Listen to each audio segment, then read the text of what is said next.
In 10 years, we're looking at genocide in China. Over 3,000 Falun Gong practitioners are confirmed dead, killed from torture and abuse in custody. This is really serious. This is an evil crime. This number comes from phone calls and emails from the family and friends of the dead. Their stories are compiled by Falun Gong volunteers and hosted on an online database. But this number is only part of the story.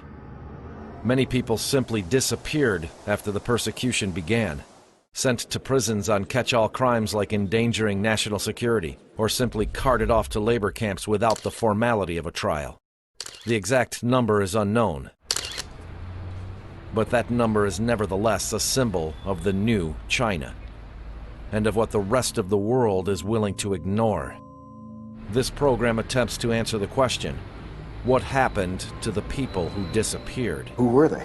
And where did they take them, or where did they die? Because in my mind, they're dead. The evidence is incomplete. The witnesses, impossible to verify. But for a handful of people, connecting the dots may be easier than the world is ready to believe. This is a form of evil we have yet to see on this planet. This is a new form of evil. It's utterly horrifying. It was like, my God, this really is taking place.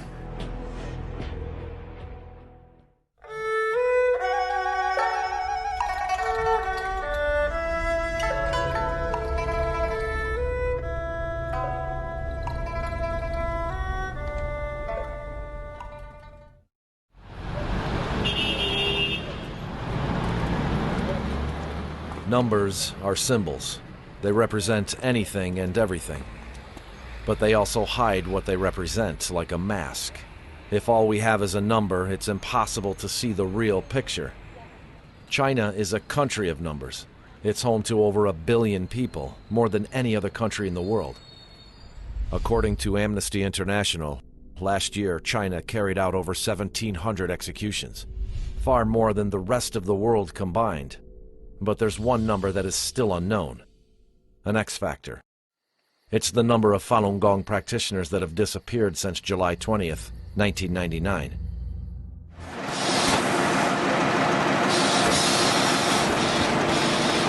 But the numbers don't matter to Chen Teng. Born in China's Weifeng City, he was just 11 years old when the government made his family disappear. My family was just me, my mom, and my grandma. After the persecution began, my mom got arrested 6 times. And I got arrested twice when I was 11, along with my family. Chen's family had appealed for Falun Gong and were punished. In 1999, his grandmother was taken into custody. He never saw her again. For a long time after my grandma was persecuted to death, I didn't even know she was dead. It was just by chance I heard about it during a family conversation. I was really upset because my grandma raised me since I was little. I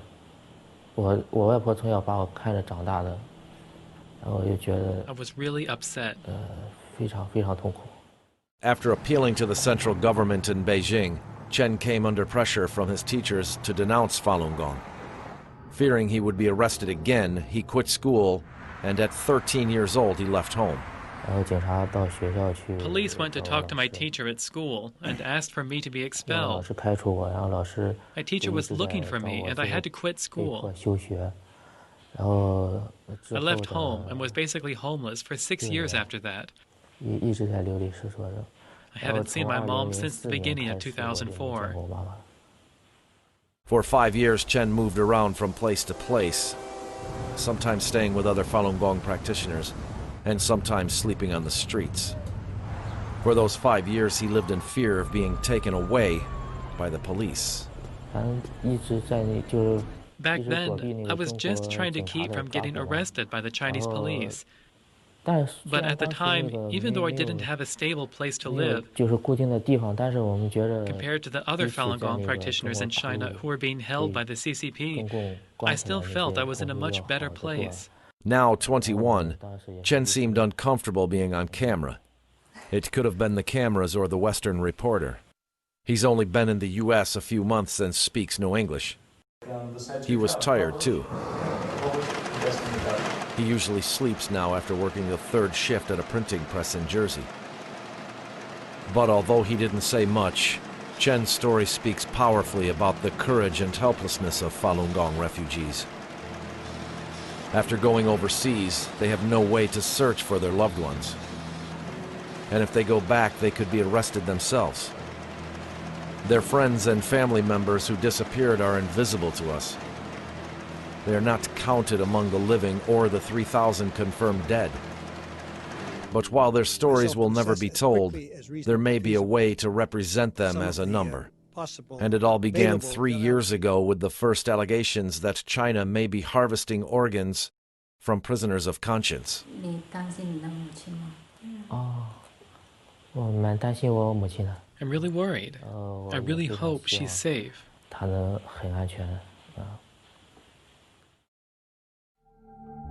In 2006, the Epoch Times newspaper published interviews with 2 Chinese expats identified only as Annie and Peter.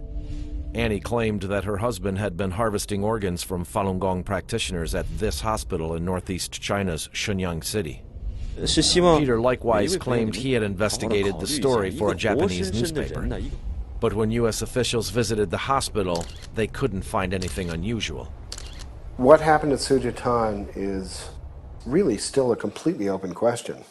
The fact that they didn't find anything didn't really prove anything. I mean, by Chinese construction standards, they were there 3 weeks later. Who knows? There's a million ways to sort of fill in the cracks by then. The allegation itself was difficult to believe, and the theatrics that surrounded the story didn't help. On one clear spring day in Washington, while Annie and Peter told their stories at a Falun Gong rally in McPherson Square, a couple blocks away, Dr. Wenyi Wang interrupted an official visit by the Chinese president, shouting at former U.S. President Bush to stop him from killing. Dr. Wang had earlier confronted Hu's predecessor after slipping through his security cordon in Malta. This was a huge problem in the way Falun Gong presented it. They presented it as a big, shocking revelation, whereas in fact they should have said, well, this is a big, shocking revelation, but you know what? It's hardly surprising. Hardly surprising, because a Chinese government official admitted in 2005 that many Chinese donor organs come from executed prisoners. Hardly surprising, because UN Special Rapporteur Manfred Nowak estimated that Falun Gong made up half of China's labor camp population, and that torture was widespread. Hardly surprising, yet impossible to believe, and the mainstream media were reluctant to report it. But a couple months later, the story was back in the news with the publication of the Bloody Harvest reports. Our bottom line conclusion, after considering everything as best we could, was that the allegations are true. We believe them to be true, that this harvesting is indeed happening. Written by a human rights lawyer, David Matus, and a retired Canadian politician, David Kilgore, the original report listed 18 areas of evidence. It was later revised to include a total of 33 areas of evidence. At the center of it all was a number. We estimate that in the period between 2000 and 2005, there are 41,500 transplants which have no other explained source. The number was based on one simple calculation: that the number of organ transplants in China tripled after the persecution of Falun Gong began, with no new source of organs. But there was a problem. The numbers were squishy. China doesn't publish the total number of executions or transplants. For executions, Kilgore and Matus used Amnesty's figures of confirmed executions. But other estimates range from 5,000 all the way up to 15,000 executions a year, more than 20 times the rest of the world combined in 2008. For the total number of transplants, Kilgore and Matus quoted one Chinese official, Shi Bingyi, who estimated that 90,000 transplants had been performed in China as of 2005. But in the documentary re-examining the Davids report, produced by Hong Kong-based Phoenix TV, he denied making such claims. 我没有说过这样的话，为什么？因为我头脑里就没有这样的数字，我没有过非常详细的调查哪一个时间点是多少例，我们没有这样的数字。所以我也不可能说。But Schur's quote can still be found in an archived version of the Jiankongbao website. In their response to the United Nations inquiry into organ harvesting, the Chinese government stated, to date, no Chinese authority has compiled official statistics on organ transplants. But this report published by the World Health Organization tells a different story. The report is a summary of a meeting of government authorities from different Asian Pacific nations on organ transplantation. The meeting was chaired by the Chinese Vice Minister of Health, Dr. Huang Jiafu. China's country presentation was delivered by a Deputy Director General for the Chinese Ministry of Health, Dr. Meng Chun. In the report, Dr. Meng gives detailed statistics of the number of transplants in China from 1993 to 2005. This is a direct contradiction of China's 2008 claim that no Chinese authority has compiled official statistics on organ transplants. I mean, it was a blatant misrepresentation of what they themselves were doing, and as I said, could only be credible to somebody who was not paying any attention to the issue whatsoever and used the Chinese response as their sole source of information. We decided to call the Ministry of Health in Beijing to see if they would tell us the number of transplants. And to help, we brought in someone with experience dealing with Chinese officials, Dr. Wenyi Wang. Posing as an editor of a Chinese medical journal, she asks officials from China's Ministry of Health to give her the total number of transplants. 这个规定是怎么回事？那有没有一个地方我去自己找？我不知道，别的地方有没有？那你们这块要是不知道的话，那别人谁能知道啊？那部长办公室说你们不是说我不知道，我说我不知道别的地方有没有。你刚才说不是要到别的地方找吗？我不知道别的地方哪个地方有还有。现在我们这个地方呢，你要想要的话，你得等我们领导回来才能给你答复。You're dealing with a police state that lies.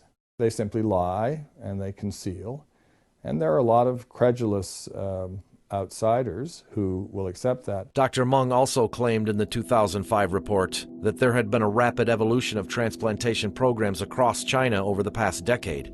But this report from the Chinese Liver Transplant Registry shows that Chinese liver transplants only increased significantly after 1999, when the persecution of Falun Gong began.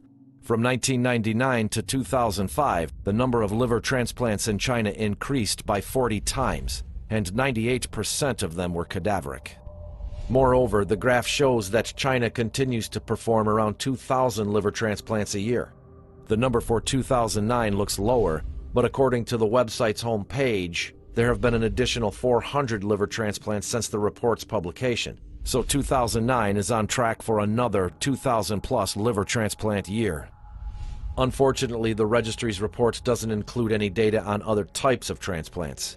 But if we apply the growth rate of liver transplants from 1993 to 2009 to the statistics provided by the Chinese Ministry of Health, we can estimate the total number of transplants performed in China since the persecution of Falun Gong in 1999. It comes out to around 130,000. But the question remains, where do the donor organs come from? Even the highest execution estimate of 15,000 a year can't possibly account for China's estimated transplant volume after 2003. The number of transplants also only increased significantly after the persecution of Falun Gong began.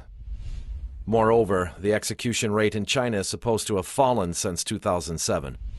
But from 2007 to 2008, the number of liver transplants in China actually increased. So what we see is a dramatic decrease in what the Chinese government say is their sole source and a maintenance of transplant volumes. So how is that explicable? I mean, where is this coming from? So it looks to me, just based on the statistics, that the organ sourcing from Falun Gong practitioners is going up rather than going down. Since they published the Bloody Harvest report, Kilgore and Matus have traveled around the world lecturing on their findings. And although the Chinese government rejects their conclusions, they do pay attention to them. Besides the Phoenix TV documentary, both Kilgore and Matus report interference from Chinese consulate and embassy personnel. Matus told NTD about one Chinese police officer who suggested that he could be assassinated. At this particular time when I was at the Gold Coast, they were doing this live stream, and there was maybe a couple hundred people in the room, and there was a couple hundred people in China that were listening to it. And then I give a speech, and there's a question and answer session afterwards. And they were taking questions from China as well as from the audience in the room. And so one of the guys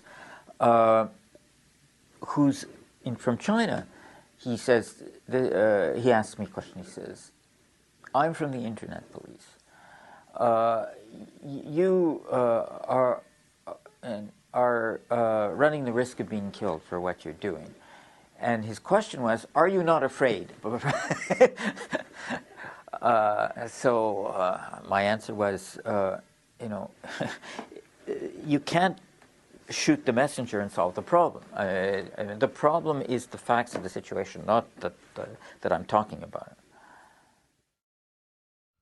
The numbers are one side of the story, but numbers can never tell the whole story.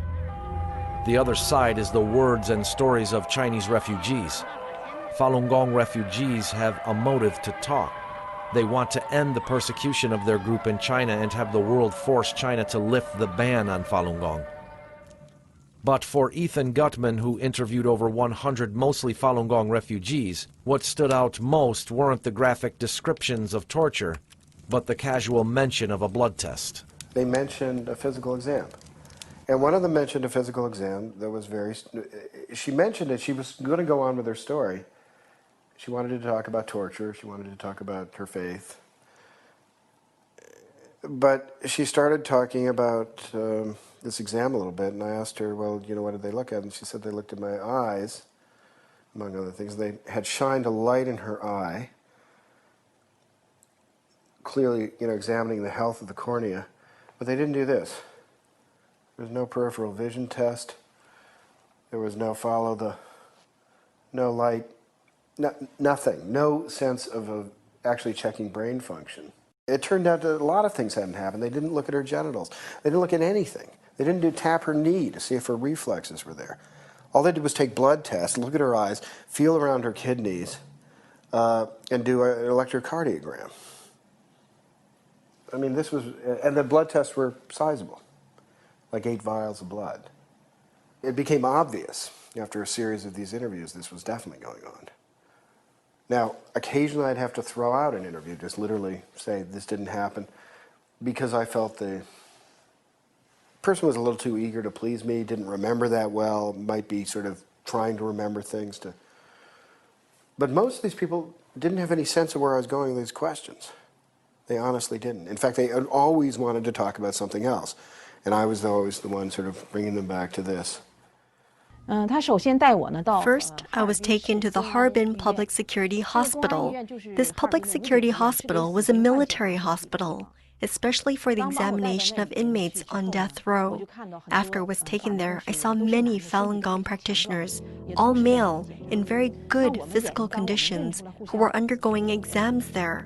So after we saw each other, we realized we knew each other, and the police immediately separated all of us. First, they examined my kidneys, testing my blood, examining my liver, skin, and eyes. After the examinations, they diagnosed that my body was diseased. Putting together the blood tests with reports that Falun Gong prisoners who refused to identify themselves to authorities had disappeared from the labor camps where they were held made us drew the conclusion that China had built up a living organ bank of detained Falun Gong prisoners who are murdered to order whenever a Chinese hospital needs an organ. And what happened to the disappeared? They, as far as we know, they're still there in these camps. Many of them been killed through organ harvesting, but the rest are still there, and they're the organ data bank for China. But even with all the 33 kinds of evidence in the Kilgore-Matus report and the testimony of over 100 Chinese refugees, it still seems impossible to believe. But it wasn't too much for many Chinese hospitals to admit over the phone to Falun Gong practitioners posing as the relatives of patients needing transplants. A few years ago, Dr. Wenyi Wang and others from the World Organization to investigate the persecution of Falun Gong had organized practitioners to call Chinese hospitals. They posted transcripts and recordings of their conversations online, but some critics suggested that the transcripts were not credible because of the secrecy surrounding the Chinese transplant industry. But in Phoenix TV's documentary, one doctor admitted that he had been interviewed. 他问我那边是不是用的是法轮功的那些器官，但是我告诉他，我说我并没有参与这方面的手术，不知道他们器官是怎么来的，这方面我没办法回答他。In the documentary, Dr. Liu is given only a transcript of the interview, not the original recording. But NTD obtained the sound of the original telephone conversation, in which Dr. Liu tells a very different story. 那你的这个同学有没有跟你说过，他们做的这些都是这种法轮功的，是不是啊？这有些是法轮，有些是家属捐献的。那现在就是说，我想找这种给我的孩子找这种法轮功的，你觉得他能帮我找到吗？那肯定能够找到。能找到啊！就说你们以前用的，就说是从哪里找？是看守所还是到这个监狱呢？监狱里面找的。监狱里啊，他那种就是都是那种健康的法轮功是吧？健康的法轮功。对，肯定是学好的才能做完，因为这种东西做了要保证质量的。那是都要像你们都要到监狱去自己去挑选是吧？对，肯定挑选。那挑选如果他不让你抽血怎么办？他肯定会让的。他怎么会让呢？有法典在里面的，你怕什么？这东西都用不着你们担心的。不是他会我知道，他知道会是给他这个取器官移植吗？他会知道吗？不知道啊。他不知道啊，就是那就不让他知道是，知道他就不让抽了是吧？对。那你怎么说服让他说他说你抽血干什么？那你怎么讲呢？哎呀，这个他们会有办法，这个不是你担心的问题。In the last analysis, while it's true we haven't found a bloody scalpel, and we don't have solid numbers, what we already know is enough to paint a picture of a very dark world. A sick, messed up side of Chinese society that journalists don't report on and expats rarely see. It's true that we don't have any real proof, but if it's all just one big misunderstanding, why doesn't China release the number of executions and the number of transplants?